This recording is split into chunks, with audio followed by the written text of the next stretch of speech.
Student, आज का जो हमारा टॉपिक है वो nomenclature, isomerism and structure of anthracene है। एंथ्रासीन हमने पहले जो इसकी स्ट्रक्चर की थी जब पिछले लेक्चर में, तो वहाँ पे हमने देखा था कि it has 3 benzene rings in it and वो एक ही उसमें होते हैं प्लेन में। और इनकी अगर नॉमेनक्लेचर की बात करें और आइसोमेरिज्म की बात करें तो इसमें 3 डिफरेंट पोजीशंस होती हैं। ये 1 अल्फ़ा की ये 4 पोजीशंस होंगी, बीटा ये 4 होंगी और गामा की ये 2 पोजीशंस होंगी। और अगर नंबरिंग में देखें इनको तो दिस इज़ फर्स्ट कार्बन 2 3 4 और उसके बाद 5 कार्बन जो है वो यहाँ पे होता है, मतलब 1 रिंग को छोड़ के यहाँ पे 5 कार्बन होगा। 5 6 7 8 9 एंड 10 दिस 2 कार्बन जो हैं इस बीच की बेंजीन रिंग के वो 9 और 10 आते हैं। ठीक है, और इसीलिए इसके आइसोमर्स भी फिर कैसे होंगे कि अगर आपके पास या तो अल्फ़ा पोजीशन पे है, अगर अल्फ़ा पे है कोई भी ग्रुप, मान लो OH ग्रुप अल्फ़ा पे है तो ये अल्फ़ा हाइड्रोक्सी एंथ्रासीन होगा। अगर बीटा पे यहाँ पे है तो बीटा हाइड्रोक्सी एंथ्रासीन होगा, और या फिर वो गामा पे हो सकता है। तो अगर इनमें सपोज़ OH ग्रुप जो है वो आपका यहाँ पे है OH ग्रुप, सिंगल सब्स्टिट्यूशन है और यहाँ पे OH ग्रुप है, तो इसको भी हम कौन सा आइसोमर बोलेंगे? इसको भी हम बीटा ही बोलेंगे, बीटा हाइड्रोक्सी एंथ्रासीन। तो आपने पोजीशंस देख लेनी है कि 1 4 5 एंड 8, 1 4 5 और 8 जो हैं वो अल्फ़ा पोजीशंस हैं, और 2 3 6 एंड 7 बीटा पोजीशंस हैं, और 9 एंड 10 जो हैं वो गामा पोजीशंस हैं। तो उनके अकॉर्डिंग इसके आइसोमर्स बनते हैं। ठीक है, अगर आपके पास सपोज़ यहाँ पे नीचे एग्जाम्पल दिया हुआ है, अगर ये जो आपका सल्फोनिक एसिड ग्रुप है ये इस पोजीशन पे है, तो आप इसको कौन सा क्या नाम देंगे? या तो आप बोलेंगे इसको कि it is 9 anthracene sulphonic acid, 9 position पे है ना, या तो 9 एंथ्रासीन सल्फोनिक एसिड है ये, या इसको आप और क्या भी बोल सकते हैं, गामा एंथ्रासीन सल्फोनिक एसिड। और isomer same molecular formula but different structure होनी चाहिए। तो आइसोमर्स कितने होते हैं एंथ्रासीन में? 3 आइसोमर हो सकते हैं। जैसे अगर सल्फोनिक एसिड का ही दूसरा आइसोमर आपने बनाना है तो आप इसको 10 पोजीशन पे अगर लिखेंगे तो वो आइसोमर नहीं होगा, दैट इज़ सेम। अगर सल्फोनिक एसिड को SO3H आपने 9 पोजीशन पे लिखा है, या फिर इसको आपने यहाँ ना लिख के अगर 10 पोजीशन पे लिखा है यहाँ पे, तो ये सेम होगा to that of the this. अगर 9 पे लिखा है तो मतलब इसका नाम भी क्या होगा, 9 पोजीशन को हम फर्स्ट दे देते हैं, फिर 9 एंथ्रासीन सल्फोनिक एसिड। तो हम नंबरिंग यहाँ से शुरू करेंगे, 1 2 3 4 5 6 7 8 9 और 10। क्लियर हो रहा है ये? मतलब ये नहीं है कि अगर नंबरिंग ऐसे दी हुई है वो तो तब दी हुई है अगर कोई भी सब्स्टिट्यूएंट नहीं है। समझ में आया? तो यहाँ पे अगर सब्स्टिट्यूएंट है तो ये आपका 9 पोजीशन पे आ जाएगा, क्योंकि उसको लोएस्ट नंबर देना है। अगर यहाँ पे इसको 9 नंबर मिलता तो इसको 10 मिल जाना था, तो लोएस्ट नंबर तो आया नहीं सब्स्टिट्यूएंट को। यही होते हैं ना नॉमेनक्लेचर के रूल। ठीक है, तो फिर नंबरिंग आपने यहाँ से शुरू करनी है, क्योंकि जो आपका ये फर्स्ट और फोर्थ है ये कैसे हैं, ये अल्फ़ा ही हैं। तो आप या तो 4 की जगह फर्स्ट लिख दो या फर्स्ट की जगह 4 लिख दो, यहाँ से नंबरिंग शुरू कर दो 1 2 3 4। ये नहीं आएगा 5, ये दिस 1 इज़ 5 देन। ठीक है, और 8 और 5 भी आपके अल्फ़ा ही हैं।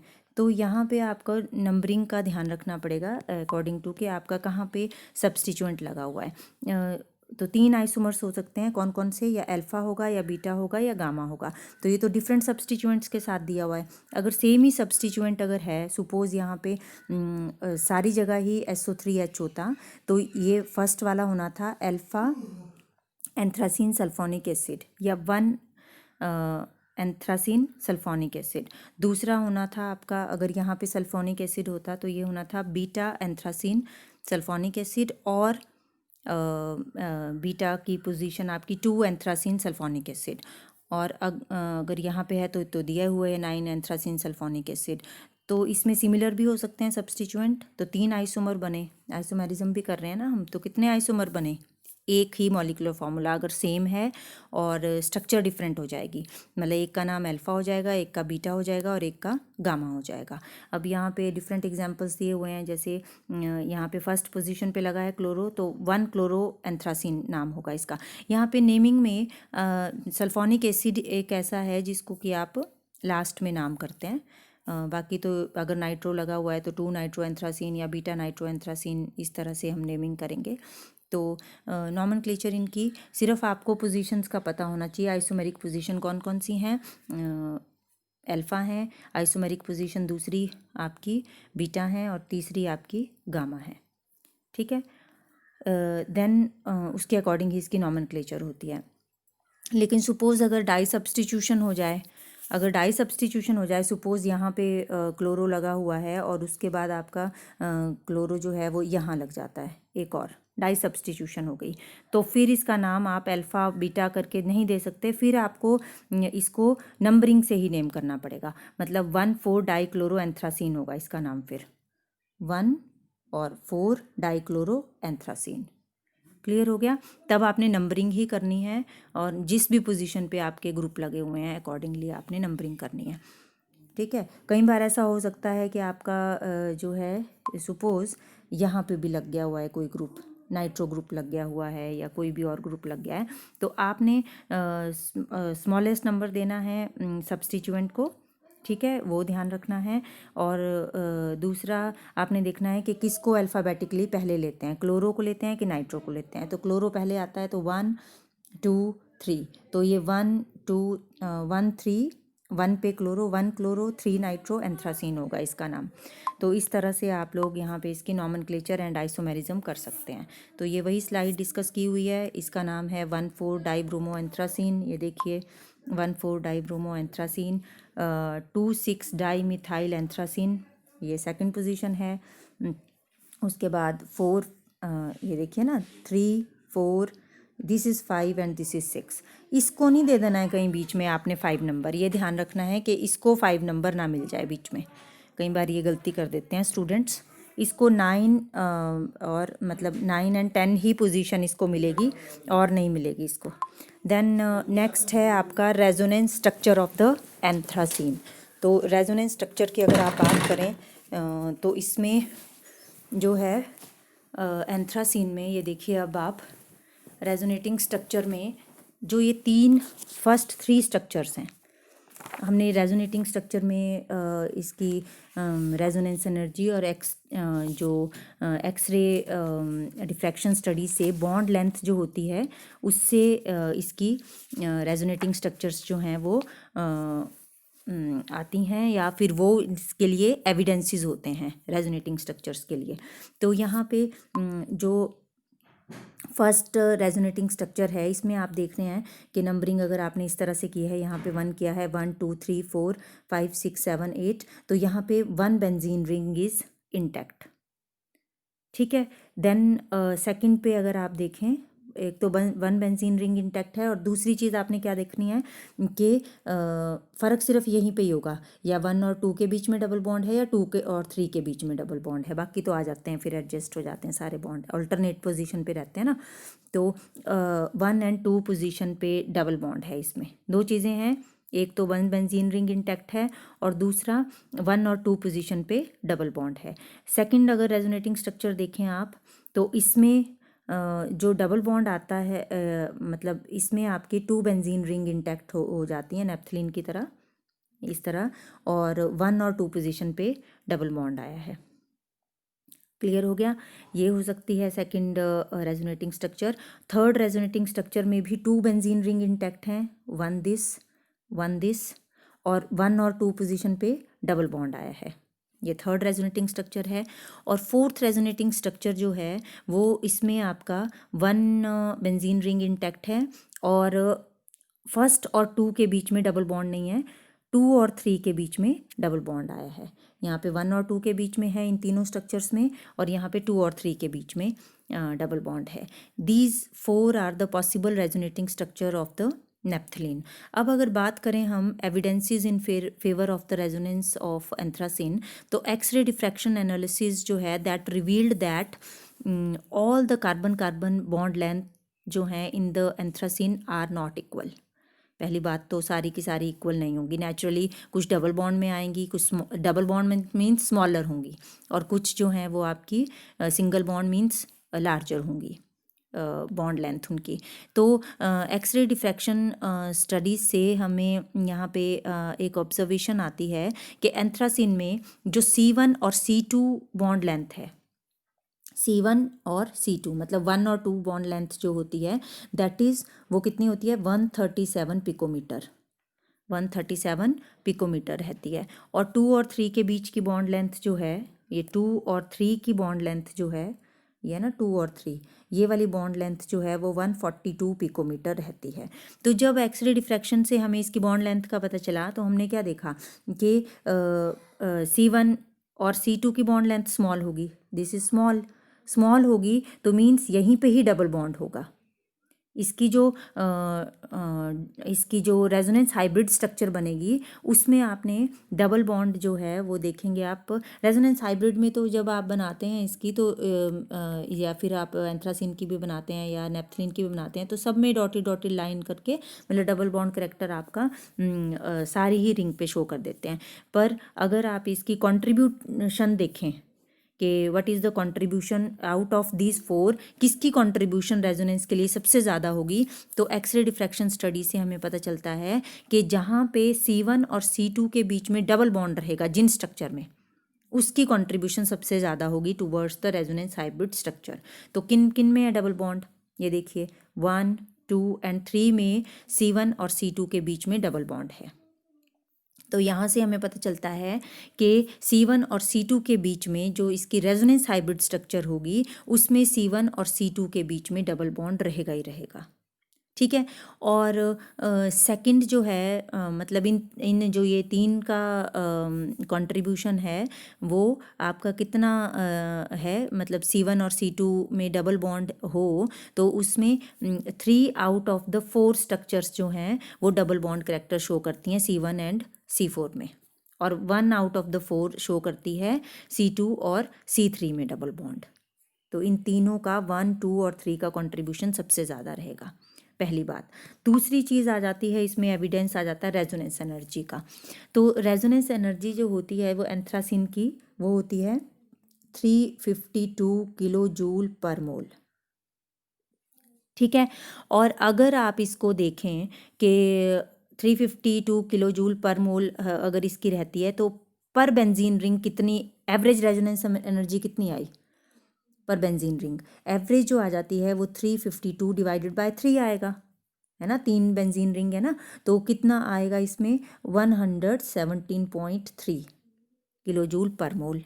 और बेंजीन की, सिंगल बेंजीन की अगर आप बात करें तो उसमें कितनी रहती है रेजोनेंस एनर्जी 151 किलो जूल पर मोल, 151 किलो जूल पर मोल रहती है। तो ये कम है, इसकी रेजोनेंस एनर्जी जो है पर बेंजीन रिंग जो है that is less than that of the benzene ring. तो इससे हमें क्या रिवील होता है, इससे हमें पता चलता है कि तीनों के तीनों बेंजीन रिंग नहीं होंगी, पहली बात तो, ठीक है। और बेंजीन रिंग जो है वो आपकी आइदर 1 रहेगी मतलब इंटैक्ट, और आइदर 2 बेंजीन रिंग इंटैक्ट रह सकती हैं।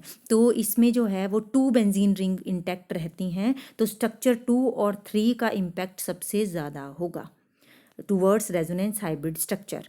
तो क्योंकि यहाँ पे 2 बेंजीन रिंग है ना, यहाँ पे और यहाँ पे भी ये वाली बेंजीन रिंग और ये वाली बेंजीन रिंग, और इसमें डबल बॉन्ड भी है C1 और C2 के बीच में, दोनों में ही। तो ये जो 2 और 3 स्ट्रक्चर हैं ये सबसे ज़्यादा कंट्रीब्यूट करती हैं towards resonance hybrid structure because of its resonance energy and second is because of its bond length. Clear हो गया? तो इससे आपने इसकी रेजोनेंस स्ट्रक्चर को जो है वो डिस्कस करना है। यहाँ पे एक और क्वेश्चन बनता है, यहाँ पे क्वेश्चन एक और क्या बनता है कि out of benzene, naphthalene and anthracene में कौन किस किस की रिएक्टिविटी सबसे ज़्यादा होती है, what is the reactivity order. ठीक है, तो इसमें हमारे पास जो होता है वो anthracene is more reactive than that of the naphthalene than that of the benzene. Why it is so, because हमने रेजोनेंस एनर्जी सबकी पढ़ी। तो रेजोनेंस एनर्जी जो होती है वो एंथ्रासीन की हमने देखा कि 352 किलो जूल पर मोल होती है, और जो नेप्थलीन होता है उसकी 255 किलो जूल पर मोल होती है, और जो बेंजीन है उसकी 151 किलो जूल पर मोल होती है। तो अगर पर बेंजीन रिंग निकाला जाए, देखिए ये तो नेचुरली ज़्यादा है इससे रेजोनेंस एनर्जी, और जिसकी ज़्यादा रेजोनेंस एनर्जी होती है उसकी स्टेबिलिटी ज़्यादा होती है, तो रिएक्टिविटी कम हो जाती है ना। लेकिन यहाँ पे हमने ये वाली रेजोनेंस एनर्जी है ये पूरे एंथ्रासीन की है, उसमें 3 बेंजीन रिंग इंटैक्ट रहती हैं। तो अगर इसकी एवरेज रेजोनेंस एनर्जी निकाली जाए तो वो 352 डिवाइडेड बाय 3 मतलब 117 रहेगी किलो जूल पर मोल, और इसकी 255 डिवाइडेड बाय 2 मीन्स 127 के करीब रहेगी, और इसकी जो है वो 151 के करीब रहेगी। तो सबसे ज़्यादा किसकी रेजोनेंस एनर्जी आई? सबसे ज़्यादा आई बेंजीन की। जिसकी रेजोनेंस एनर्जी सबसे ज़्यादा, उसकी जो है वो ज़्यादा स्टेबल, क्योंकि रेजोनेंस किसको शो करता है? स्टेबिलिटी को शो करता है। तो जिसकी रेजोनेंस एनर्जी सबसे ज़्यादा वो सबसे ज़्यादा स्टेबल, तो बेंजीन सबसे ज़्यादा स्टेबल है और एंथ्रासीन सबसे ज़्यादा रिएक्टिव है। ठीक है, स्टेबल कम है तो रिएक्टिव ज़्यादा है, यही होता है ना रिएक्टिविटी और स्टेबिलिटी में रिलेशनशिप। जो सबसे ज़्यादा रिएक्टिव वो सबसे कम स्टेबल। ठीक है, तो यहाँ पे भी यही ऑर्डर आ रहा है, तो ये डिस्कस करके आपने इस क्वेश्चन को डिस्कस करना है। तो इससे और क्या चीज़ें रिवील होती हैं कि एंथ्रासीन जो है और भी ज़्यादा एडिशन रिएक्शंस दे सकता है। हमने जो है नेप्थलीन में भी कुछ एडिशन रिएक्शन किए, तो एंथ्रासीन और भी ज़्यादा रिएक्टिव है, तो वो मोर एडिशन रिएक्शंस जो है means anthracene has tendency to undergo more addition reaction than that of the naphthalene than that of the benzene। Clear हो गया ये रिएक्टिविटी का, रेजोनेटिंग स्ट्रक्चर एंड रिएक्टिविटी का। तो हमने कितने क्वेश्चन कर लिए यहाँ पे? एक तो हमने देखिए नॉमेनक्लेचर का कर दिया, दूसरा हमने आइसोमेरिज्म कर लिया कि कितने पॉसिबल आइसोमर्स हैं, और थर्ड हमने कर लिया यहाँ पे कि रेजोनेंस स्ट्रक्चर क्या है एंथ्रासीन के, और फोर्थ हमने कर दिया कि कौन किसकी रिएक्टिविटी ज़्यादा होगी। नेक्स्ट क्वेश्चन यहाँ पे बनता है कि ऑर्बिटल स्ट्रक्चर क्या है एंथ्रासीन की। ठीक है, ऑर्बिटल स्ट्रक्चर के लिए हमें इसका मॉलिक्यूलर ऑर्बिटल शो करने पड़ते हैं। ठीक है, तो जैसे हमने बेंजीन के शो किए थे, तो बेंजीन में भी हर एक कार्बन जो होता है वो आपका कैसा रहता है? sp2 hybridise. तो यहाँ पे भी एंथ्रासीन में भी एवरी कार्बन 1 2 3 4 5 6 7 8 9 10 11 12 13 14 कार्बन है, तो सारे के सारे कैसे होंगे? sp2 हाइब्रिडाइज्ड होंगे। हाइड्रोजन कितनी है? 1 2 3 4 5 6 7 8 9 10 हाइड्रोजन। C14H10 मॉलिक्यूलर फार्मूला, और इसमें जो है वो sp2 हाइब्रिडाइज्ड है एवरी कार्बन, मीन्स एक अनहाइब्रिडाइज्ड p ऑर्बिटल रह जाता है, और 3 जो हैं वो sp2 हाइब्रिडाइज्ड जो हैं ऑर्बिटल रहते हैं। तो वो किसके साथ? sp2 हाइब्रिडाइज्ड ऑर्बिटल किस किस के साथ बॉन्ड बनाएगा? एक तो 2 कार्बन के साथ और एक हाइड्रोजन के साथ। ठीक है, यहाँ पे जो ये वाला कार्बन होता है बीच में, जो जहाँ पे फ्यूजन हो रहा होता है ना रिंग्स का, वो वाले कार्बन सिर्फ कार्बन के साथ ही बॉन्ड बनाते हैं तीनों। ठीक है, और जहाँ पे फ्यूजन नहीं हो रहा है वो कार्बन जो है 2 कार्बन के साथ बनाते हैं और एक हाइड्रोजन के साथ बॉन्ड बनाते हैं। क्लियर हो गया?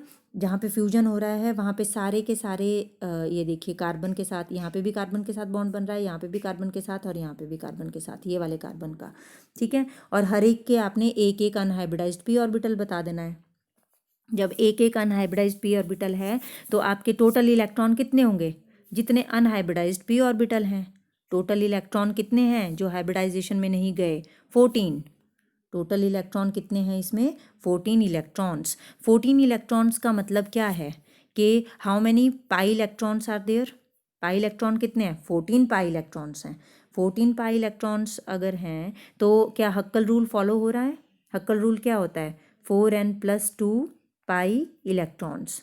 तो 4n+2 पाई इलेक्ट्रॉन्स मीन्स अगर n को आप 3 पुट कर दें तो 4 3 जो है वो 12 है, +2 कितने हो गए 14 पाई इलेक्ट्रॉन। तो 14 पाई इलेक्ट्रॉन्स जिनमें भी होंगे वो आपका हक्कल रूल भी फॉलो हो रहा है and that is aromatic in nature. यहाँ से भी आपको पता चल रहा है कि anthracene is aromatic in nature. एक तो ये हो गया। अब 14 जो इलेक्ट्रॉन हैं वो अपना क्लाउड बनाएंगे, एक तो अपर साइड पे और एक लोअर साइड पे रिंग के, और जो बाकी जितने भी ये कार्बन और हाइड्रोजन हैं ये एक प्लेन में रहते हैं। जैसे बेंजीन एक प्लेन में रहेगी वैसे ही यहाँ पे जो जितने भी ये कार्बन और हाइड्रोजन है इन एंथ्रासीन ये भी एक ही प्लेन में रहेंगे, और upper side and lower side पे इलेक्ट्रॉन का क्लाउड बनेगा। तो जैसे हमने एंथ्रासीन में किया था ना कि 8 नंबर की तरह जो है इलेक्ट्रॉन क्लाउड बनता है, तो यहाँ पे भी ऐसा ही इलेक्ट्रॉन क्लाउड जो है वो अपर साइड या लोअर साइड पे बनता है, lower side of the ring. Clear हो गया। एक्चुअली इसको शो करने का यही तरीका है, अदरवाइज़ तो ये है ना जैसे प्लेन, ये एक प्लेन में है ये, ठीक है। तो इसके ऊपर वाली साइड को और इसके नीचे वाली साइड को, इस प्लेन के नीचे वाली साइड को 14 इलेक्ट्रॉन का इलेक्ट्रॉन क्लाउड रहता है। क्लियर हो गया ये स्ट्रक्चर। तो this is the orbital structure of the anthracene. और इसमें आपने स्टार्ट करना है विद द कि क्या हाइब्रिडाइजेशन है कार्बन की, एवरी कार्बन की, और वो हाइब्रिड ऑर्बिटल्स जो हैं वो किस किस के साथ सिग्मा बॉन्ड बनाते हैं। तो जो फ्यूजन पे रहेंगे कार्बन्स वो आपके कार्बन के साथ ही बनाते हैं सारे के सारे सिग्मा बॉन्ड्स, और जो आपके बाहर की तरफ को रहेंगे कार्बन्स वो आपके 2 कार्बन के साथ और 1 हाइड्रोजन के साथ बनाता है। और जो एंथ्रासीन होता है दैट इज़ प्लेनर और फ्लैट मॉलिक्यूल होता है, just like benzene and naphthalene, ये बताएंगे आप इसमें। और एक अनहाइब्रिडाइज्ड पी ऑर्बिटल रहेगा with 1 electron left in that orbital, और वो आपका जो है साइड वाइज ओवरलैपिंग से क्या बनाएगा, पाई बॉन्ड बनाएगा साइड वाइज ओवरलैपिंग से, है ना। तो पाई बॉन्ड बनाएगा, तो पाई इलेक्ट्रॉन क्लाउड रहेगा above the plane and below the plane. Okay, और 14 इलेक्ट्रॉन्स हैं और हक्कल रूल फॉलो हो रहा है एरोमेटिसिटी का, and that's why anthracene is also aromatic in nature. Clear हो गया ये। तो this is all about today. Thank you so much students.